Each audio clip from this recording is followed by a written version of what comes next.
말씀을 중심으로 해서 겸손한 자를 통해 일하시는 하나님, 이런 제목으로 함께 은혜를 나누겠습니다. 겸손한 자를 통해서 일하시는 하나님, God who works through the humble, God who works through the humble, 겸손한 자를 통해서 일하시는 하나님, 이런 주제로 함께 은혜를 나누겠습니다. 우리 하나님께서는 사람의 외모를 보지 아니하시고 그 사람의 중심을 보십니다. 우리가 비록 부족하고 연약하지만 하나님께서 보실 때 그 중심에 하나님을 향한 마음을 가진 사람이라면 우리 하나님은 그 연약함마저도 사용하십니다. 고린도서 1장 26절로 29절이 있습니다. 우리 함께 읽겠습니다. 찾았으면 아멘 합니다. 합독합니다. 시작. 형제들아, 너희를 부르시를 보라. 육체를 따라 지혜로운 자가 많지 아니하며 능한 자가 많지 아니하며 문벌 좋은 자가 많지 아니하도다.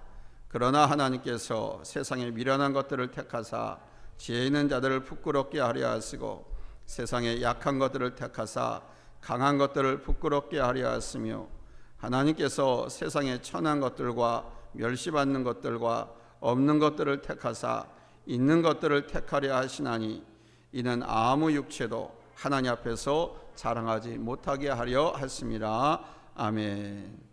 그러니까 우리 하나님께서 사람을 보실 때는 문벌이나 개인의 능력, 힘 등을 보시기보다는 오직 그 사람의 중심을 보신다는 것입니다. 오늘 우리가 보는 기도원을 부르시는 과정에서도 우리는 그것을 깨달을 수 있습니다. 첫째로 기도원은 겉으로 보기에 연약해 보였던 사람입니다. 기도원은 결코 강한 사람이 아닙니다. 오늘 본문에 보면 기도원의 모습에서 그가 얼마나 연약한 사람이었는가 하는 것을 알 수 있습니다. 첫째, 그가 밀을 타작하면서 포도주 틀에서 타작하고 있는 모습에서 그의 연약함을 발견할 수 있습니다. 밀이나 보리 이거 타작할 때는 평지에서 해야 합니다. 제가 시골에서 자랄 때 밀과 보리 벼를 타작하는 것을 보았고 또 직접 해보기도 했습니다. 넓은 논바닥에 큰 몽석을 깔고 그 위에 타작 기계를 두고 기계를 돌리면서 곡식들을 떨궈냅니다. 그리고 콩 같은 것은 몽석 위에 두고 도리깨질을 해서 알을 구분해냅니다. 그렇게 해야 제대로 곡식알을 얻을 수 있지요. 그런데 오늘날은 기술이 발달해서 추수하면서 바로 타작하고 포장까지 해서 마무리를 합니다. 그러나 옛날에는 넓은 마당이나 논바닥에서 평지에서 해야 했습니다. 그러나 기도원이 지금 포도도 틀에서 이 일을 하고 있다고 하는 것은 먼저 미디안의 침공으로 인한 그들의 횡포가 얼마나 심했는가를 짐작할 수 있습니다. 기도원은 미디안 군사들에게 자신이 농사한 것을 들키지 않기 위해서 몰래 숨어서 타작을 하고 있는 것입니다. 미디안이 무섭고 두렵지요. 자신이 감히 맞설 힘도 없고 능력도 없으니까 그래서 숨어서 피해서 타작을 하고 있는 것입니다. 두 번째는 그는 하나님의 사자가 나타나서 큰 용사여 하고 부를 때 하나님의 사자에게 반문을 했습니다. 오늘 본문 13절입니다. 13절 같이 읽겠습니다. 시작. 기드온이 그에게 대답하되 오 나의 주여 여호와께서 우리와 함께 계시면 어찌하여 이 모든 일이 우리에게 일어났나이까? 또 우리 조상들이 일찍이 우리에게 이르기를 여호와께서 우리를 애굽에서 올라오게 하신 것이 아니냐 한 그 모든 이적이 어디 있나이까? 이제 여호와께서 우리를 버리사 미디안의 손에 우리를 넘겨주셨나이다 하니. 하나님의 사자가 지금 기드온 앞에 딱 나타났습니다. 그리고 기드온을 부르셨습니다. 부를 때 뭐라고 그랬냐면 큰 용사여 하고 부르는 겁니다. 몰래 숨어서 포도주 틀에서 타작을 하고 있었는데 큰 용사여 하고 부르셨습니다. 하나님의 사자가 나타났다면 분명 하나님께서 전하시고자 하는, 하나님께서 하시고자 하는 것이 있을 것이고 그 하나님으로 인해 능치 못할 일이 없다는 것을 우리는 믿을 수 있습니다. 이스라엘 백성들은 하나님의 백성 아닙니까? 하나님께서 이스라엘을 위해서 어떻게 하셨는지를 저들은 듣고 배워서 잘 알고 있습니다. 비록 저들이 타락해서 우상을 섬기고 범죄하는 백성들을 전락했지만 저들에게서는 여호와 하나님께 대한 신앙을 여전히 가지고 있고 조상들의 하나님과 하나님의 역사에 대해서 잘 알고 있었습니다. 그래서 기드온이 우리를 애굽에서 올라가게 한 하나님이라고 언급한 것은 바로 그것을 증명해 주는 것입니다. 알고 있다는 겁니다. 역사를, 하나님이 하신 일을. 자, 그렇다면 하나님께서 나타나셨을 때 그 하나님께서 하시면 능치 못함이 없다는 것을 믿음으로 순종할 수 있겠지요. 그런데 기드온은 하나 앞에 사자 앞에서 그렇지 않고 불평을 했습니다. 아니, 하나님이 우리와 함께 계시면 어떻게 이런 모든 일이 일어날 수 있습니까? 애굽에서 우리 수하를 이끌어내신 하나님 도대체 무엇을 하고 계십니까? 기드온은 미드온의 침공 속에 그리고 자기에게 나타난 하나님에 대해서 그 의미와 뜻을 몰랐습니다. 왜 하나님의 사자가 나타났는지, 왜 자기에게 큰 용사여라고 부르는지 그는 몰랐습니다. 단지 그는 현실을 직시하고 있을 뿐이었습니다. 셋째는 내가 무엇으로 이스라엘을 위해서 일할 수 있느냐고 하는 반문이 있습니다. 기드온은 자기 자신을 잘 알고 있었습니다. 자기가 얼마나 연약하고 비겁한 놈인지, 그리고 자기가 어떤 능력을 갖고 있는지를 잘 알고 있었습니다. 지금 자기 자신에게는 아무것도 없습니다. 무기도 없고 함께 싸울 동료들도 없고, 설사 동료들이 있다 할지라도 그가 우리 이렇게 있지 말고 미디안과 대적에 싸우자라고 말을 할 때 친구들과 동족들이 싸워줄 수 있을런지도 의문이었습니다. 모세에게서도 우리는 이러한 모습을 발견할 수 있지요. 하나님께서 모세를 호렙산 떨기나무 가운데서 불꽃의 모습으로 임하셔서 모세를 부르셨습니다. 내가 가서 애굽에서 신음하고 있는 이스라엘 백성들을 구원해내라고 하실 때 모세가 뭐라고 대답했습니까? 출애굽기 3장 11절에 보니까 모세가 이렇게 대답했습니다. 모세가 하나님께 아뢰되 내가 누구에게 바로에게 가며 이스라엘 자손을 애굽에서 인도하여 내리까? 하나님께서 세우십니다. 하나님께서 보내십니다. 그렇다면 하나님이 하실 일입니다. 왜 반문합니까? 자기가 해야 한다고 생각했기 때문이죠. 내가 애굽에 가서 바로와 그 신하들 군사들을 만나야 하고 내가 대적해야 한다고 생각하고 내가 미디안과 싸워야 한다고 생각했기 때문에 그렇게 말하는 겁니다. 하나님보다 자신이 앞서 있고 자기가 그 일을 해야 한다고 생각하고 있는 것입니다. 네 번째는 하나님을 시험하는 기도원입니다. 하나님을 믿을 수가 없는 거예요. 지금 자기 앞에 나타나서 비록 자신에게 말씀하고 계시지만은 이게 정말인지 거짓인지 믿을 수가 없습니다. 믿음이 안 가는 거예요. 그래서 시험을 해보려고 했습니다. 이것이 기도원의 모습입니다. 여러분, 이 모습을 보면서 어떤 생각이 드십니까? 만약 여러분이 하나님이라면 이런 기도원을 어떻게 하시겠습니까? 저 같았으면 너는 안 되겠다, 넌 별 수 없는 인간이다 하고 그를 떠나버렸을 것입니다. 그러나 하나님은 기드온의 중심을 보셨습니다. 비록 겉으로 드러나는 그의 모습은 연약하고 부족함이 묻어났지만 그의 중심에는 하나님께 대한 믿음과 하나님을 의지하고자 하는 믿음이 있었습니다.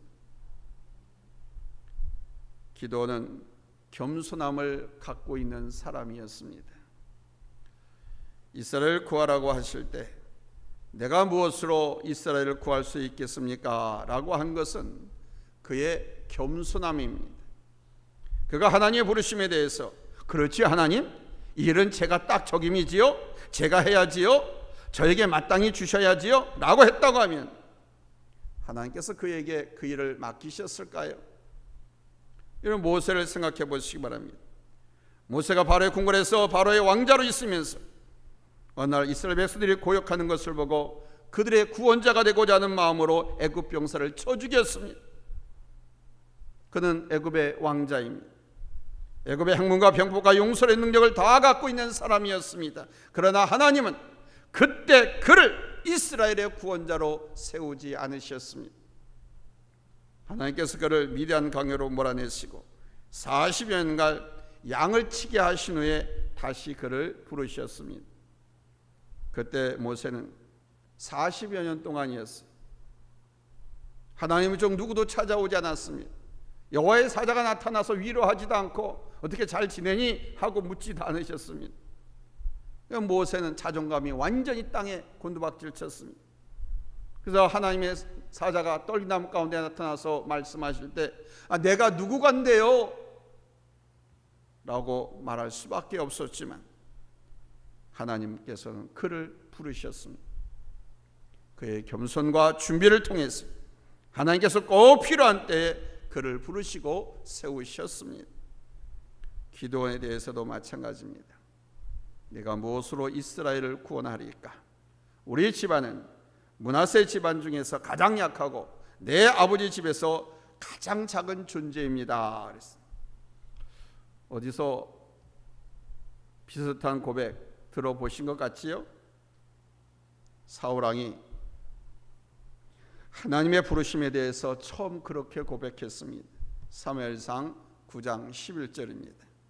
같이 읽겠습니다. 시작. 사울이 대답하여 이르되 나는 이스라엘 지파의 가장 작은 지파 베냐민 사람이 아니니까 또 나의 가족은 베냐민 지파 모든 가족 중에 가장 미약하지 아니하니까 당신이 어찌하여 내게 이같이 말씀하시나이까 하니 그랬습니다. 처음 사울이 하나님 앞에 이렇게 겸손함으로 나타났기 때문에 하나님은 그를 받으셨고 그를 왕으로 세우셨습니다. 기도원의 고백도 바로 그러한 고백입니다. 이 고백은 그의 겸손함과 솔직함이 배어있는 고백입니다. 때문에 하나님께서는 기도원을 세우신 것입니다. 하나님은 겸손한 자를 통해서 일하십니다. 야고보서 4장 6절에서 말씀하지 않습니까? 그러나 더 큰 은혜를 주시나니 그러므로 일러스되 하나님이 교만한 자를 물리치시고 겸손한 자에게 은혜를 주신다 하였느니라 그랬습니다. 인간은 교만해지면 하나님을 의지하지 않습니다. 자신을 의지하려 하고 자신 뜻대로 하려고 합니다. 교만해지면 여러분 사울왕을 보십시오. 그가 처음에는 겸손했지만 나중에는 교만해졌습니다. 그 자신이 할 수 없는 제사를 드렸고 자신을 위해서 전리품도 챙기고 자신이 싸우려고 했습니다. 그에게서는 하나님을 믿고 하나님을 의지하려고 하는 마음을 조금도 찾아볼 수가 없습니다. 자기가 다 하려고 했습니다. 이런 사울을 하나님은 버리셨습니다. 우리가 교만하면 하나님은 우리에게서 하나님의 능력을 거두어 가시는 거예요. 교만할 때 하나님께서는 우리에게서 멀어지시는 거예요. 아니 우리가 하나님으로부터 너무나 멀어지고 마는 것입니다. 교만하면 이 교만은 하나님과 우리 사이를 멀게 하는 가장 큰 요인인 것입니다. 교만은 하나님 앞에 용서를 받지 못합니다. 안 그릇쩍 숨어 지내도 하나님은 찾아서 찍어서 멸망을 시킨다고 할 정도로 그렇게 싫어했습니다.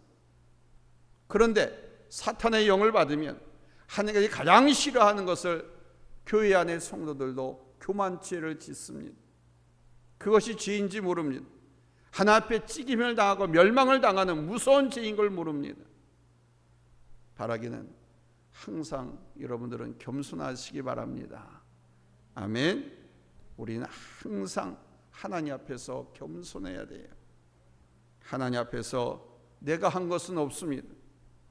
내가 뭐 성전과 주어치 판차를 바쳤고 내가 하나님의 일을 위해서 수천만 원을 헌금을 하고 내가 하나님의 영광을 위해서 이런저런 순종과 희생과 봉사와 숨김을 다 했어도 내가 하나님 앞에 한 것은 없습니다. 하나님이 나를 통해서 하신 것이지 내가 한 것은 하나도 없습니다. 오직 하나님께서 하셨고 하나님께서 하실 것이고 하나님으로 인해 모든 것이 되어질 뿐입니다 라고 하는 이런 고백만이 있어야 하는 겁니다. 이게 겸손한 사람의 고백입니다. 그리고 나 같은 사람도 하나님께서 사용해 주시니 감사합니다, 이런 믿음으로 순종하며 나가셔야 됩니다. 그렇게 나갈 때 하나님은 우리를 사용하시는 겁니다. 세 번째로, 기드온은 연약한 것 같으나 능력을 가진 사람이었습니다. 자신은 자기 안에 있는 능력을, 하나님의 능력을 보지 못했지만 하나님은 중심을 보시는 분이셨기 때문에 기드온의 능력을 보셨습니다. 앞에서 기드온의 모습들을 볼 때 그 얼마나 연약해 보입니까? 그러나 하나님께서 보시기에 그런 연약한 존재였지만 그의 안에 내재된 능력이 있음을 우리 하나님 보셨던 것입니다. 그래서 하나님께서 말씀하십니다. 본문 14절에 여호와께서 그를 향하여 이르시되 너는 가서 이 너의 힘으로 이스라엘을 미디안의 손에서 구원하라. 내가 너를 보낸 것이 아니냐 하시니라. 너의 힘으로 이스라엘을 구원하라고 그랬습니다. 너의 힘으로. 여기 이 힘은 기드온의 힘을 의미하는 것이 아닙니다. 물론 기드온에게 내재된 힘이 있을 것입니다. 그러나 더 중요한 것은 하나님께서 기드온과 함께 하심으로 인해 폭발할 아주 놀라운 능력을 의미하는 것입니다. 자신만으로는 안 됩니다. 우리 자신이 아무리 큰 힘을 가졌다 할지라도 한계가 있습니다. 여러분, 삼손 잘 아시죠? 삼손을 보십시오. 그는 헤라클레스라고 불렸습니다. 그의 힘이 대단했습니다. 그러나 그에게서 하나님의 힘이 빠져나갈 때 그는 블레셋에게 붙잡혔고 결국은 두 눈을 잃고 노예가 되어서 연자맷대를 돌리는 신세가 되고 말았습니다. 그러나 하나님께서 그와 다시 함께 하실 때 그는 엄청난 힘을 발휘했습니다. 하나님이 함께 하시면 엄청난 에너지가 분출하고요, 그 힘은 세상을 이기고 변화시키는 능력이 되는 것입니다.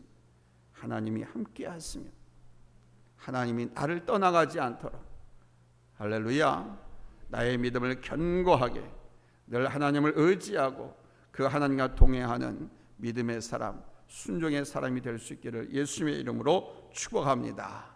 할렐루야. 하나님께서 우리를 부르시고 세우실 때는 바로 이 힘과 능력을 주시면서 우리와 함께 하시고자 하기 때문인 것입니다.